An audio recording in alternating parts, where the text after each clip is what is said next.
Every year, over 400 million tons of plastic are produced globally. Nearly all of it is petroleum derived, and nearly all of it persists for centuries. Even the alternatives are flawed. PLA requires industrial composting at elevated temperatures. Crop based plastics compete with agricultural land.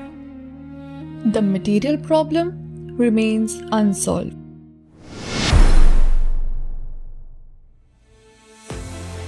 So, what if material production did not begin in oil fields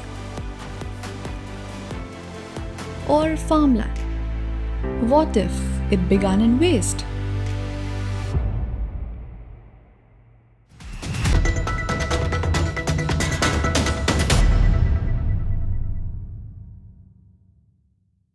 Spirulina biomass acts as a reinforcing phase. Upon heating, partial protein denaturation exposes reactive groups that enhances intermolecular interactions within the matrix, improving mechanical integrity while preserving biodegradability. The result is a continuous hydrocolloid-based biopolymer network formed through solvent casting. Unlike petroleum plastics, these polymers contain hydrolyzable linkages.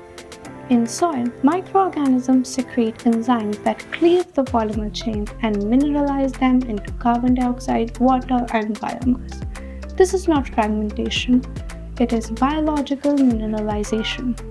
Cyanoshore is designed to re-enter the natural biochemical cycle.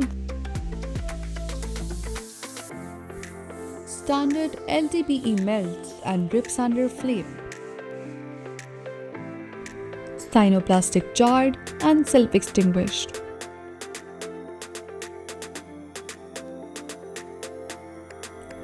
At approximately 0.2 millimeters, the sheet withstood 400 grams of load.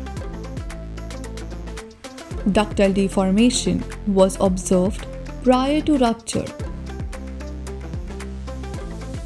Under soil conditions, visible structural disintegration occurred within 25 days.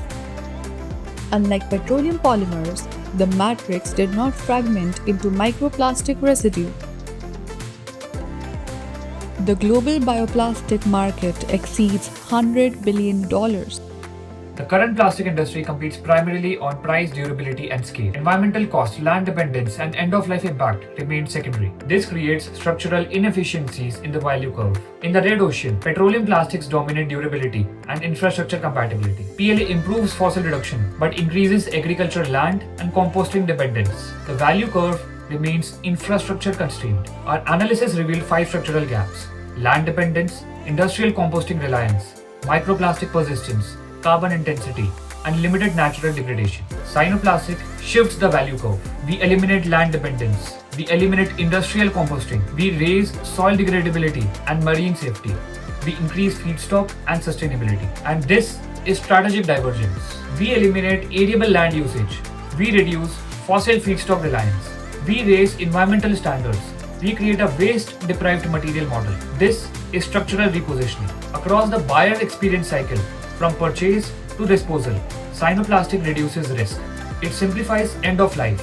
It removes infrastructural barriers and increases ecological utility. The 3 tiers of non-customers. Tier 1, brands facing ESG pressure. Tier 2, companies rejecting crop-based bioplastics.